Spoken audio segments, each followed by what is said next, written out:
Hello, we're in the studios of Kutztown University Radio, KUR, as we are known, and we're in the studio right now with Jenelle Henry. She's from the Kutztown University Career Development Center, and Dr. Donavan McCargo, the Dean of Students here at Kutztown University. I want to welcome you both to this podcast. Thank you so much. Thank you. All right. What we're talking about today is some of the services that the Career Development Center and the Dean's Office offers. I mean, a lot of Kutztown's, or not just Kutztown, a lot of students in general, this is a very fluctuating time in a young person's life. That 18 to 22-year-old, everything's going on. Moving out of maybe your house for the first time in your life, being told by some people you got to make up your mind with this, you got to do this, you got to do that. You got all these voices coming at you from all different directions, and sometimes you just need like a guiding hand to help you along the way. And that's what you guys are excellent at doing that kind of stuff. So, one of the things I hear is that some students just don't know. Some students come in and they know from the time they're 4 years old that they want to do this. I always hear, my mom always embarrasses me with stories that she knew I was going to be a radio guy from the time I was 4 years old. But some people don't know that. I mean, and they're still finding their way. So talk a little bit about the psychology behind that and how you guys can come in. I don't know who wants to take the lead on this. Jenelle, Dr. McCargo, go for it. I'll go first. Okay. I think the part of it that's the hardest for students is they're getting the push from guidance counselors. They're getting their push from teachers in high school, their family, their friends. What are you going to do after you graduate? What are you going to do? And that's always really hard for them because it might be the first quote unquote adult decision that they've ever made. And they don't know how to make those decisions, or they really just don't know. Like you said, someone may have told you, oh, you would be a really good doctor, or, oh, you would only make money if you're going to be a nurse. Yeah. Well, if you have no desire to go into the medical field, neither of those options are good for that student. Right. It's really coming down to pulling the students away, making them independent, and they need to learn that their decision is their decision, and it's really their career later on down the road that they're starting. I always tell students, don't feel that you have to marry a career as a freshman. Let's date some majors for a while and figure out what you're going to be good at, what you would like to do. I tell that all the time to students, and they're like, oh, yeah, marrying is a big decision, and that's something that you do. Not as a college student. The reality of the statistics is that students come into college and 80% of incoming freshmen have no idea what they really want to do. They might say that they have a declared major. And that's perfectly normal to not know what you want to do. It's perfectly normal to know not what to do. That's a great quote. I never heard that before, the marrying and the dating. That's great. I'm going to use that at home. Yeah. There you go. Yeah, absolutely. And I would agree with you. And I can just share my own personal experience really quickly is, growing up in really an urban area, it was important for us to sort of find opportunities that would help us make money. And sometimes we look at sort of these other tangibles to help us make decisions, whether it be family, as you mentioned, Jenelle, or maybe it's the career choice that will help be more lucrative.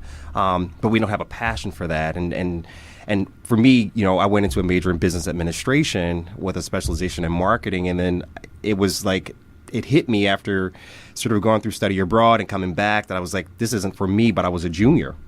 And so it was a time for me to make a decision and say, okay, do I change my major now or do I continue forward and sort of just wing it? But I pursued a master's degree, and that's always not the opportunity for some students to sort of to get through this bachelor's degree experience and then make a jump into something different.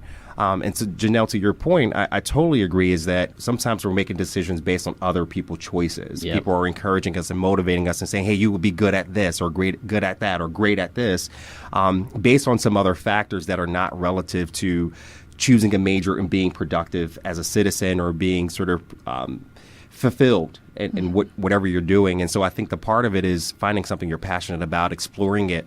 I've coached some students to have that conversation with their parents, to have to go home and say to them, this isn't for me. And I've seen students lose family relationships before, or even be homeless after that decision, which is completely unfortunate, but it does happen. But that student has also made the decision that that is their future, not their family's future. Right. So we've coached students with that conversation about this is probably the first time you've had this adult conversation with your family. Right. It's now time. Now, rewind and starting with a student who has no idea what they want to do. That's a completely different kind of career coaching session where we start from the very beginning. And sometimes we even ask them, what are those things that you like to do as a child? So I think we have to back up even more and just say, first of all, a lot of students might not even know that your services, Jenelle, exist at the Career Development Center. I mean, when can a student just show up at your office and say, hey, I don't know where I'm going, or how do they do that? Sure. Even as before they enroll, if they're a freshman who anytime are here, along the way. anytime along the way, they could come into our office and schedule an appointment. We want to make sure that we have an appropriate amount of time with them and get them with the correct person in our office, which is typically myself or our other graduate student, Allison. She is typically the one between her and myself that does those types of appointments. But it's also coming down to, do they even know that we do that in the Career Center? Because our title is Career Center, we do major choice, we do major change, we do the holy crap, I don't want to be a teacher anymore, but I'm in the middle of my student teaching semester. And that's my story. Right. You know, my background was education, and I got to student teaching, and I was like, no way. And there's nothing wrong to feel that way, because it's better to work it out now than later. Exactly. Yeah. So any student from first year to senior year, we will sit down with them and talk about them where they are on their career development, whether it's completely clueless and proud, as we like to call them, and give them a little bit of encouragement that it's okay to be clueless, all the way up to the job search time for the seniors who are getting ready to graduate, getting ready to walk out the door, and even as alumni as well. Sometimes they realize once they've left, oh my gosh, I don't want to do this. What else could I do with the major that I had in undergrad? Right. And I always remind students, regardless where they're at, that you will change your career path 5 to 7 times in your life. It won't just be what you have as your undergraduate major. My undergraduate major is speech and hearing disorders. I am not doing one blessed thing to help a child say their T's or their R's right now. Right. But I've taken the skills and the abilities from that, and I'm building on with my master's degree moving forward. So I do tell students, I screwed up. A lot of people screw up in undergrad, and they don't know what major to be. But that's why I do what I do, to get them to understand a little bit better. Yeah. You know, they're going to make mistakes. That's just part of growing up, I think. Yeah. And I think we're partly responsible for some of those mistakes. I think we do put a lot of pressure on students coming in the door to select a major, even during the application process. Is sort of we have these sort of laundry list of opportunities for you, and you're making your best guess and saying, hey, this is something I think I want to do. And we go back to the sort of influence of what is influencing you to make that decision. Is it past experiences? Is it a family member? Is it a friend? Is it something you've seen on TV or watched on TV? Yes. Are you being driven by these other mitigating factors to say, hey, this is something that I want to do based on what? And then how are you sort of moving yourself through that process to make a good decision? And I don't think you made a mistake, Jenelle. I think all of the decisions we make are intentional. Right. And there are transferable skills that we can gain from those experiences. And you're a wonderful professional, and you make a big difference, because if not for those stories you've had to tell and your own personal experience, how can you then help other people to say, hey, this was my path, and this is the thing that I did, and here were the decisions that I made that has led me to this place. Because who would have known? Maybe if you would have stayed with that major, you would not be where you are to help more students. So I think there are opportunities, and there is a sort of glimmer of light that even if we go down one path, it may take us to something else we least expect. But I do feel bad to some degree that we present college as a place where you need to know, and that your life is riding on this. Like if you make the mistake, your life is over. You're if you done, select a major that you don't really love, you're not passionate about, you can't correct the sort of your path, and you can. There are opportunities to sort of reconnect with people or think through your major and how do you take what you've already done and make it into something that you could benefit from. So walk us through, Jenelle, a little bit of somebody feels a little bit misguided, misdirected, don't know where they're going. They find you guys, they give you a call, send you a message online, on Facebook, whatever. Tell us how a typical appointment would go. Typically, they come in and we would have them try to do an assessment prior to them coming in, just so I have something to work with. Right. Baseline, especially if they're clueless and proud. Right. Then they would come in and we would sit down and I would talk to them first a computer assessment is a computer assessment. Yeah. It's not a conversation. We can only do so much. I yeah. can only do so much. That's what I use last when I'm working with them. I want to know why they came in as a certain major, why they came in, undeclared, why they've chosen what they've chosen, and why they're starting to think otherwise. If they're clueless and proud, then I introduce them to all the majors Kutztown has to offer. And then I leave them to kind of break it down to top 5, top 10, and then let's bring them back. What drew you to them? And I always say, go with your gut. If your gut says no, then say no. No, right. And then we bring them back and we talk about the curriculums that each of those require, because then there's that academic component. Sure. For example, education. There's a 3.0 GPA requirement for education. And if you don't feel you can keep that, that's probably not a good choice for you. One, yeah. But what could we do so that you could still work with children and be happy working with children? Right. So that's kind of where we work in the first couple sessions. And I know students come in and want this done in one day. And I can't give them a little slip of paper that says, here's your major. Right. That's something they have to explore if they haven't done the work. Right. So I kind of set it up as there's going to be some work to this. Okay. And then going and talking to faculty is pretty much the last piece. I typically don't see students after that because the clouds have parted and the sun has shone down and something has clicked with them and they want to choose that major. Or they come back to me and say, absolutely not. Let's keep exploring. Wow. And then we keep going from there. So do you have some students that come back several times? Absolutely. Okay. I have my repeaters that I like to call them, and that's fine. They still need to. And even if they do declare a major and they get into that major and they come back and they're like, Jenelle, no way. Okay, fine. Let's start again. That's okay. And I love, that's the beauty in the work that you all do over in career development, is that intentionality is a sort of, and one piece you mentioned I think was superbly critical, and that's to connect back to the faculty. Yeah. Talk to them about the major, talk to them about what career options exist and what's sort of the landscape for that particular major and career path. And I think that is so critical, because I can go back to my experience. That didn't happen for me. No one told me, hey, talk to your professor in this way. No one told me, hey, talk to a professional in the field. I use that as a strategy in working with students. We have students come all the time to our office and say, hey, this is my major. I'm not doing well in my classes. That to me is a red flag. Right, how engaged are you in this material, in this coursework, in this career path, or better yet, this major, and how might we right the ship for you, so to speak? And that's a good point. Maybe somebody's GPA isn't where it should be because they're not in the right major, because they're not enjoying what they're doing. Right. I mean, there's many students who walk through the door and say, I'm not doing well in this. It's not sparking any interest in me.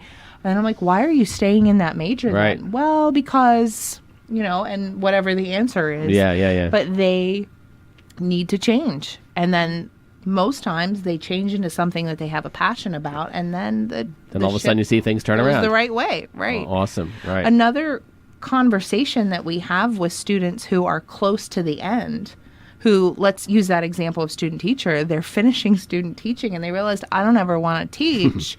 Well, there's no reason for you to not graduate.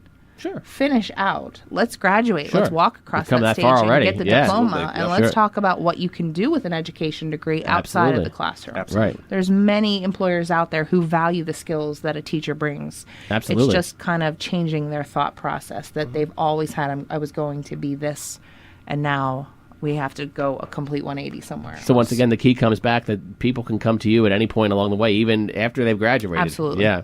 Yep. That's we pretty definitely awesome. have that.